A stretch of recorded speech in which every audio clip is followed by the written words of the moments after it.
요 다음 스테이지가 그러면은 우리가 상식적으로 보면은 윤석열 대통령과 김건희 여사로 이제 타고 올라가야 되는 건데, 그렇죠? 그래야 되는 거잖아요, 상식적으로 수사가. 수사는 그렇죠. 네. 중간에 네. 그 타고 올라가는 그 이제 이 사다리가 그거잖아요. 윤석열 대통령과 명태균 씨의 이제 그 통화 내용이잖아요. 윤석열 대통령이 공천을 준다고 그랬는데 그건 뭐냐? 그럼 이거를 누구한테 물어봐야 됩니까? 검찰 입장에서 수사를 하려면 윤상현, 윤석열한테 물어봐야죠. 뭐 거기다가 물어봐야 되겠죠. 네. 원래는 그렇게 가야죠. 네. 제가 볼 때는 그리고 명태균 씨하고 윤석열 대통령이 통화를 했기 때문에 바로 윤석열 대통령한테 물어봐도 되는 건 아닐까요? 뭐 그럴 수는 있지만 네. 검찰의 수사 기법에 따르면 네. 대통령이 아니라 하더라도 대마왕을 제일 마지막에 부릅니다. 네, 그러니까 꼬리부터 이렇게 타고 가서 이제 올라가는 게 검찰의 전통적인 수사 기법이에요. 저는 옛날에는 그게 좀 이상했어요. 저것은 오히려 시간을 벌어주는 거 아니냐. 그래서 마지막에 끝판왕에 나타나서 이미 이제 교통 정리할 시간을 더 많이 주는 거 아니냐라고 생각하는데, 검찰에서는 옛날에 삼바 때도 그렇고 밑에 직원부터 팝니다. 그럼 이 사람들이 자기가 처벌받지 않기 위해서 진실을 털어놓거나 바게닝 같은 걸 좀 하면 이거를 모두 증거를 잡아놓고 마지막에 이제 가둬서 팬다. 예를 들면 이게 수사 기법의 하나이기 때문에, 그런 의미에서 보면 일단 이 일과 관련해서 명태균, 김영선, 그리고 명태균과 통화한 사람, 혹은 지금 통화를 통해서 윤석열 대통령이 당시 당선인이 통화했을 거라고 추정되는 사람이기 때문에 카카오톡에 등장하는 이준석 혹은 그리고 윤상현, 이 두 명을 먼저 불러야죠. 근데 네. 사실 말씀하신 대로 왜냐면은 그 당시에 재보궐선거 관련돼서는 공천관리위원장이 윤상현 의원이고 명태균 씨도 계속 윤상현 의원을 언급을 해요. 그전까지는 이 공천 관련해서는. 그러니까 만약에 타고 올라간다 하더라도 저의 이제 비전문가적인 생각으로는 통화 상대가 윤석열 대통령이니까 윤석열 대통령한테 물어볼 수도 있고, 아니면 권한을 가진 거는 윤상현 의원이니까 윤상현 의원 통해서 공천이 됐다 하는데 윤상현 의원한테 당신이 그러면은 윤석열 대통령한테 이런 이제 압박을 받거나 그런 걸 통해 갖고 공천을 줬습니까? 결정했습니까? 이걸 물어본 다음 그 다음에 이제 윤석열 대통령으로 올라가거나 이렇게 되는 게 맞는 거잖아요. 네. 그런데 갑자기 김소연 변호사가 나타났어요. 네. 김소연 변호사가 갑자기 나타났어요. 이분이 저는 변호사로서 나타난 것인가? 아니면 정치인으로서 나타난 것인가? 아니면 뭐 암살자로서 나타난 것인가? 정치적 암살자로서 나타난 것인가? 뭔가. 누구의 암살자인가요? 제가 볼 때 이분이, 제가 변호사가 아니니까 함부로 얘기할 수 없지만, 이분의 어떤 스코프에는 한 사람만 들어있다. 딱 한 사람만 이 겨냥을 하고 있다. 이준석? 이준석이다. 갑자기 나타나서 이 모든 스토리에 갑자기 이준석을 집어넣는 거예요. 이준석을 집어넣는다. 그래서 갑자기 이 얘기를 합니다. 그 문제의 윤석열 명태균 통화는 이준석의 농간 때문에 이게 벌어진 일이다. 이렇게 주장을 하면서 관련된 이제 뭔가를 낸 거잖아요. 이준석의 농간이란 뭐냐? 이준석 당시 대표가 명태균 씨한테 그 윤석열 대통령과의 통화가 이루어지기 직전에 이렇게 전달을 한 것이다. 대통령은, 그러니까 대통령은 그 김영선 의원은 경선이라고 하는데요. 당신이 기대하는 것처럼, 왜냐하면 명태균 씨는 그 이전에 다 정리가 된 줄 알고 있는데, 전략 공천인 줄 알았는데, 다 정리가 된 줄 알았는데 이준석이라는 대표가 사실 공천 권한은 최종적으로는 대표한테 있는 거잖아요. 도장을 찍으니까. 이준석이라는 사람이 아니라던데 이렇게 얘기를 하니 명태균 씨가 아니야? 그래서 부랴부랴 윤석열 대통령한테 연락을 막 카톡을 보내고 전화를 하고 왜 그러세요? 이렇게 해가지고 윤석열 대통령이 이게 아이씨 이러고 김건희 여사는 옆에서 그것도 하나 처리를 못 해가지고 당신이 대통령이야? 대통령 제 자격 있는 사람이야?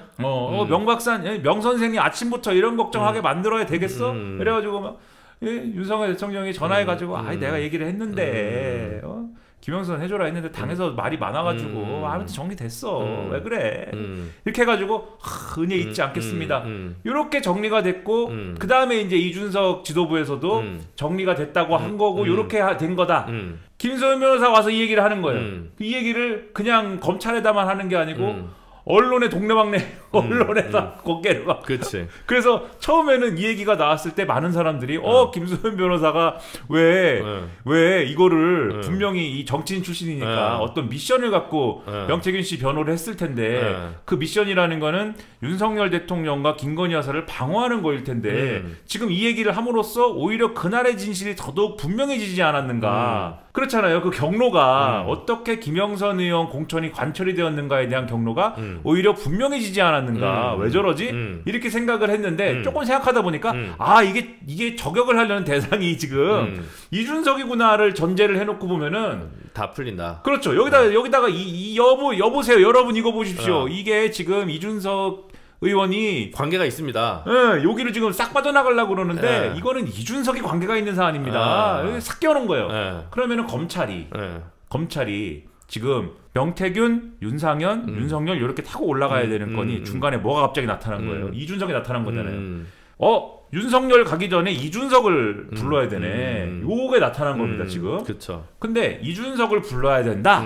라면 검찰이 또 어떤 생각을 할 수가 있냐면 명태균 씨가 이준석을 팔고 다녔잖아요.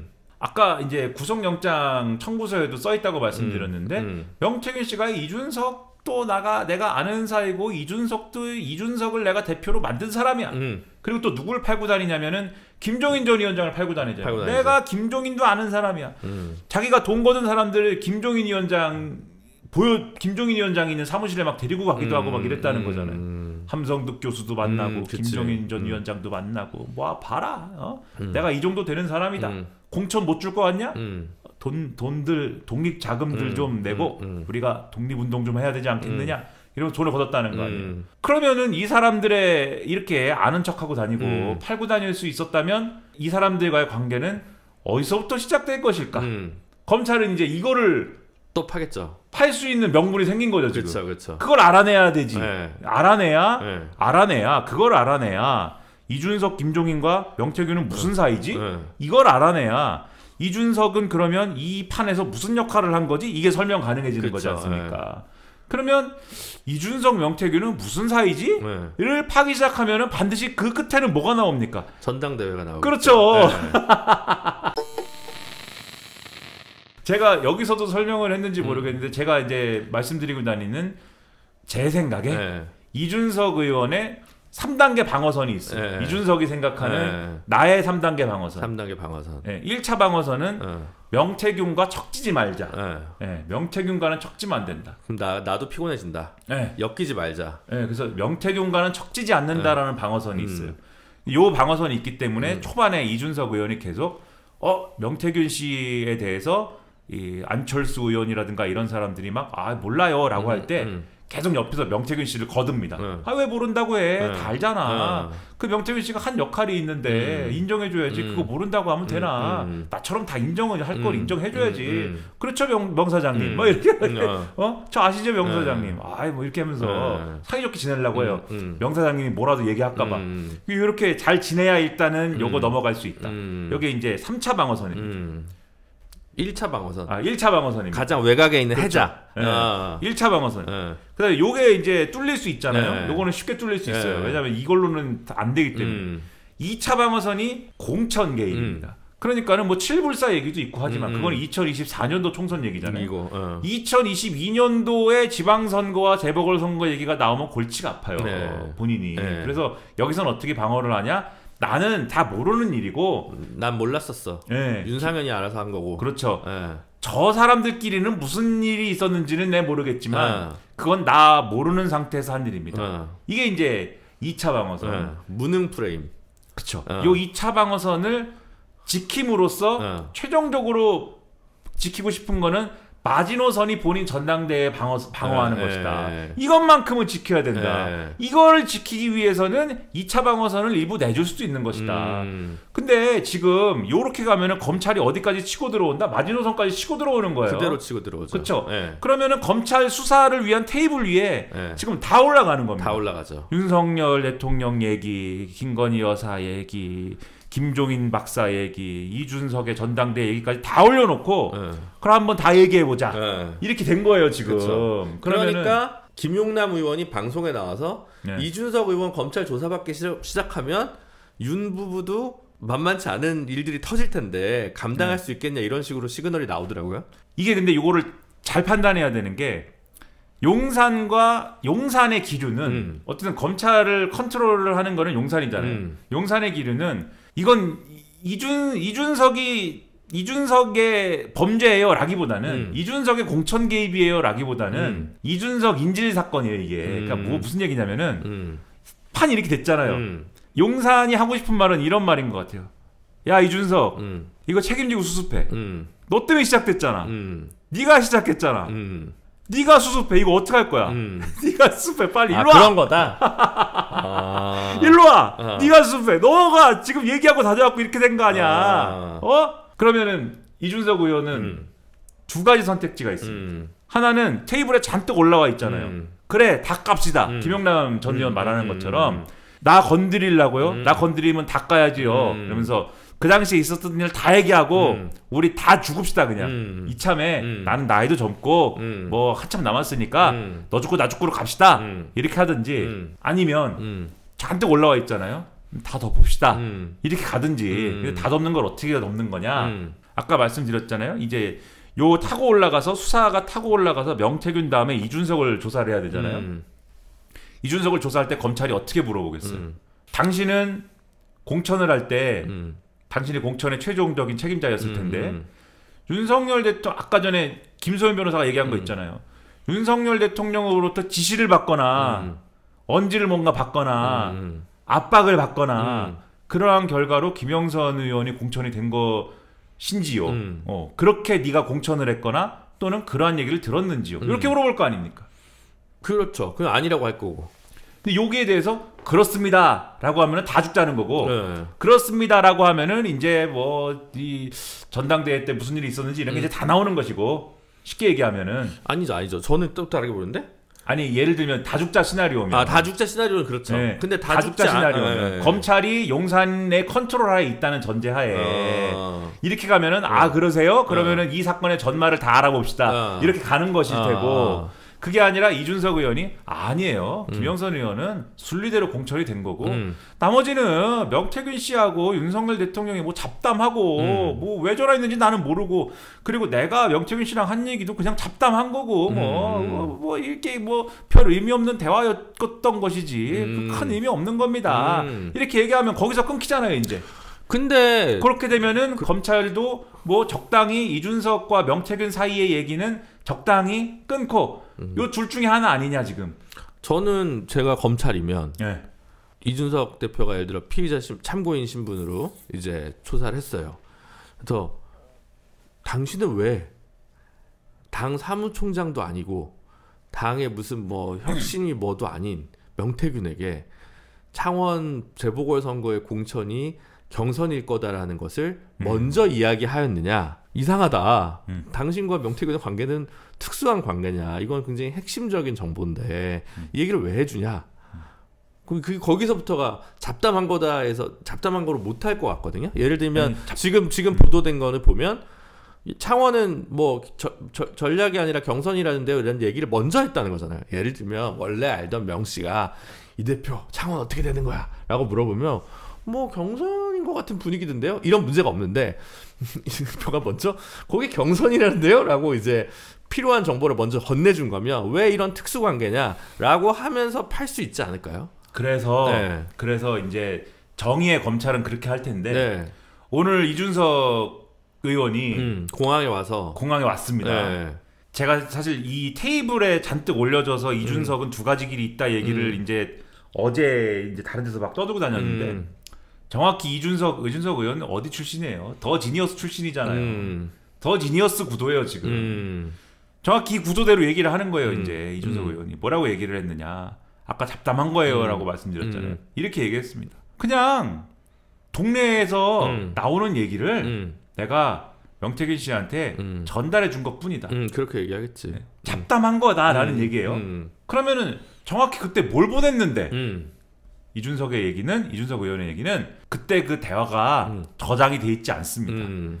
워낙 많은 대화를 했고 핸드폰을 2번 바꿨고 오래됐기 때문에 저장이 안 돼 있어서 이 얘기는 이제 그러니까 지금 조사받아야 되니까 이미 이제 네 줄을 깔고 있는 거죠. 그것은 남아있지 않아. 그러니까 나는 그것은 주지 않아. 그 핸드폰은 이미 남미에 두고 왔어. 네, 그것은 주지 않아. 네, 그 내용은 주지 않는데 어쨌든 그게 정확한 워딩과 그거는 나는 주지 않아. 하지만 어쨌든 잡담이었어. 그거는 동네 돌아가는 얘기.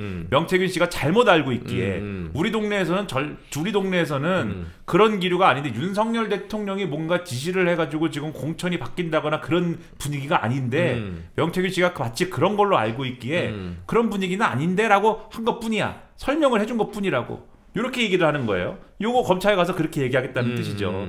그렇게 얘기를 하고 그럼 김영선 공천은 어떻게 된 건데? 라고 물어보니까 그건 그냥 순리대로 된 것이야 라는 취지. 예, 요 얘기를 하고 그러면서 뭘 얘기하느냐. 그리고 뭐 검찰이 궁금해할지 모르겠는데 그 당시에 윤석열 대통령이 요건 말고 지방선거 공천과 관련돼서 어느 이제 예를 들면은 지역에 구청장인가? 그렇죠. 네. 구청장은 누구로 바꿨으면 좋겠다든지 어느 시장은 누구로 했으면 좋겠다든지 이런 얘기한 거 나도 요즘에 기자들이 많이 물어봐갖고 기록을 하나하나 찾아보고 있는데 그런 것도 다 있다. 혹시 검찰이 궁금해하면 그것도 다 줄 의향이 있다. 그거 웃기는 거지. 그건 있고 저건 없대. 네. 근데 우리가 보기엔 웃긴데 네. 이준석의 더 지니어스 월드에서는 지금 제가 아까 말씀드린 그 룰이 작동을 하고 있는 거예요. 나는 덮자는 쪽이다. 나는 건들지 말아라. 나의 소중한 마지노선을 넘지 않으면 나는 김영선 공천은 문제가 없었고 압박도 없었고 지시도 없었다라고 할 요량이다. 그런데 마지노선을 건너겠다는 심산이면 나는 요 김영선 건 말고 다른 걸로 역공을 펼 것이다. 다 터트리고 너 죽다 나도 갈 것이다. 나도 이 미친놈 전략으로 갈 것이다. 그러니까는 선택하세요. 그리고 자 재보궐선거 공천관리위원장은 윤상현이다. 그 당시에. 그런데 지방선거 나머지 지방선거 공천관리는 누가 했느냐? 정진석이 했다. 비서실장님 선택하세요. 나한테 이러지 마세요. 요거예요 지금. 그러니까 이게 이준석의 더 지니어스 월드다. 그쵸. 요 룰로 가는데 그 룰을 용산에서 전략이, 받을 거냐? 그렇죠. 그 전략이 성공하느냐는 조금 더 지켜봐야 되지만 그런 판으로 보는 거다. 그러니까 명태균, 용산, 이준석 삼각 동맹이 완성이 되느냐? 네? 아니면 끝없는 균열이 나느냐? 근데 그 균열 나는 지점에 뭐 김소연 변호사 역할로는 뭐 중요한 것 같지는 않고 여기서 예를 들어 강혜경 씨가 또 어떤 녹음을 들고 있느냐? 또 뭐가 이제 다른 제보가 추가적으로 나오느냐에 따라서 또 달라질 것 같아요. 근데 그건 이제 외적 변수잖아요. 네. 근데 내적 변수에서 김소연 변호사의 역할이 지금 있어요. 왜냐면 갑자기 나타나가지고 이준석을 여기다 이제 끼워 넣어버렸잖아요. 네. 어쨌든 원래는 이준석 의원이 피해갈 수도 있는 판인데 검찰이 잘 이 핸들링을 하면 물밑에서 뭐 이렇게 하는 거지. 근데 어쨌든 기사는 검찰이 포렌식으로 그 카카오톡 대화를 복원했다는 거 아니에요?